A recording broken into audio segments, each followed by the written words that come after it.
The US administration is reportedly considering revisions to long-standing agreements on water sharing in the Great Lakes, a resource historically shared with Canada. Many experts warn that future conflicts may center around water, and given Canada's vast reserves, this issue could become increasingly contentious. The rising trend of US isolationism carries significant implications, not only for America but for the broader global order. The world has evolved considerably since the last period of American isolationism, and today's interconnected global economy makes retreating within national borders nearly impossible.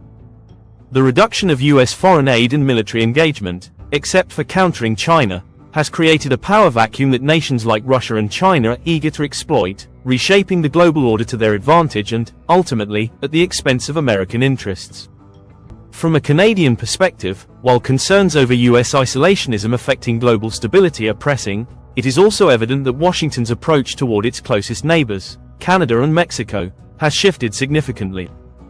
Mark Carney, Canada's newly appointed interim Prime Minister, has seen a surge in popularity due to his firm stance on these issues. With Canada-US relations under strain, the question remains, how much worse can it get?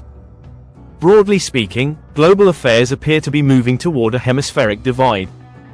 Former US President Donald Trump's focus on North America suggests a scenario where he grants Putin significant influence over Eastern Europe while China asserts dominance in Asia. In places like Taiwan, concerns about US commitments to their defense are growing, much like those in Ukraine.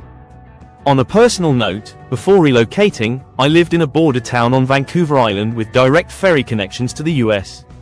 The COVID-19 pandemic severed those connections, highlighting just how interdependent our two nations are. Despite our close ties, there is a growing perception in Canada that the US is behaving more like a predator than a partner. Trump's past remarks, referring to Canada as America's 51st state, have only fueled tensions. Further complicating matters, reports indicate that the US is considering renegotiating water sharing agreements for the Great Lakes. Water is increasingly viewed as a future source of conflict, and with Canada possessing vast supplies, this could become a major point of contention. The US also relies heavily on Alberta's oil production, and any disruption in supply would send American fuel prices soaring. Some Canadian leaders, frustrated by US policies, have begun taking retaliatory steps, from banning US liquor in stores to considering tariffs on electricity exports, potentially raising American utility bills.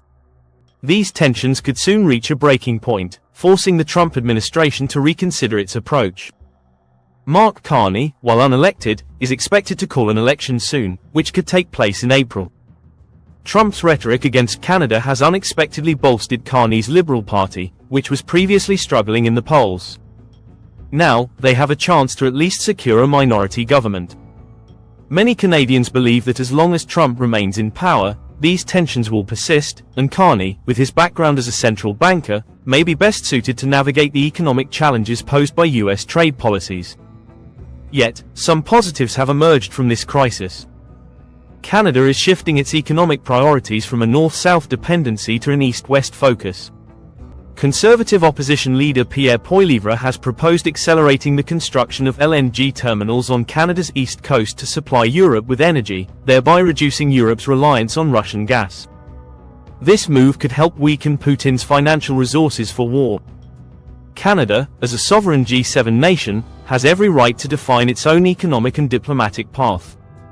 The approach taken by Canada, the EU, and other affected nations, imposing reciprocal economic measures against the US, may be the only way to counter Trump's policies. However, the broader concern is the fragmentation of global alliances. The possibility of Russia rejoining the G7, or ongoing trade conflicts between China, the US, and other G7 nations, threatens to dismantle the cooperative framework that has long underpinned global stability. The international landscape is becoming increasingly volatile. Trump's deference to strongmen like Putin, his erratic foreign policy, and his gunboat diplomacy approach contribute to this instability. Autocratic regimes are on the rise, surpassing the number of democratic states worldwide. This shift raises urgent questions about the future of democratic leadership on the global stage.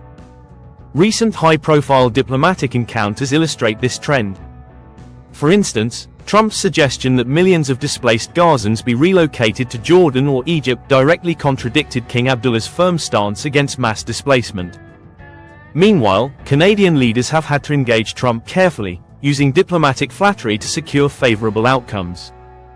However, this strategy may not always be effective. As the world grapples with these challenges, Canada and other democracies must step up to fill the leadership void.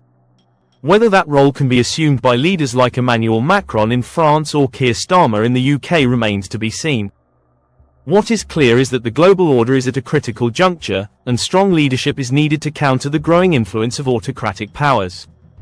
Ultimately, as tensions mount, Canada must prepare for both the best and worst case scenarios in its relationship with the US and the broader global landscape.